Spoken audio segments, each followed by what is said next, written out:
Eh les créateurs de contenu manga là, au lieu de bander sur des personnages d'anime qui ont moins de 16 ans là, y'en a pas un qui veut ouvrir sa gauche sur Kingdom?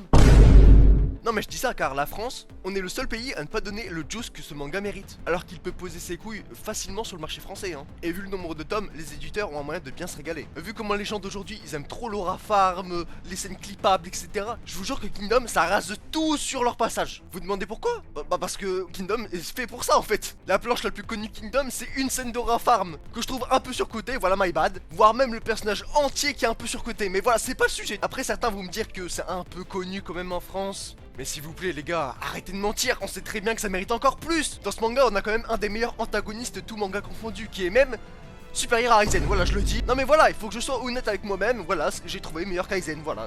Est-ce que c'est un drame? Non, je pense pas. Mais si vous voulez découvrir Kingdom, par pitié, n'écoutez pas les gens et regardez pas l'animé. Je sais qu'au bout de la 3ème saison c'est bien, mais les 2 premières saisons c'est les plus longues et ils sont les plus moches. Alors que le tome 1, dès le tome 1, non mais tu pètes déjà ton crâne. C'est facilement un des meilleures introductions de manga que j'ai vu de ma vie. Je vais évidemment jamais de ma vie spoil le début de Kingdom, car pour la découverte de ce manga, moins vous savez, mieux c'est. Ce qui a été mon cas d'ailleurs. Du coup, bah Kingdom, c'est un de mes mangas préférés maintenant. Honnêtement, sans faire le suceur, j'ai vraiment du mal à trouver du défaut à ce manga. Que ce soit le dessin, l'histoire, les personnages... Non, vraiment, c'est incroyable. Le seul truc que je peux peut-être trouver un défaut, c'est que c'est beaucoup la même chose, mais l'auteur arrive quand même à se renouveler à chaque bataille. C'est de très loin un des mangas les plus parfaits que j'ai vu de ma vie, car tout simplement, on a un personnage de shonen dans un seinen, donc une relation intéressante, des personnages féminins respectés, Dieu merci putain, et peut-être le plus gros point fort, bah c'est les batailles, les stratégies, les légendes, qui sont tellement légendaires que ça permet de peaufiner le world building. Ce qui est une perf de fou furieux, car dites-vous que le monde de Kingdom, c'est juste la Chine, bah genre on suit seulement la Chine.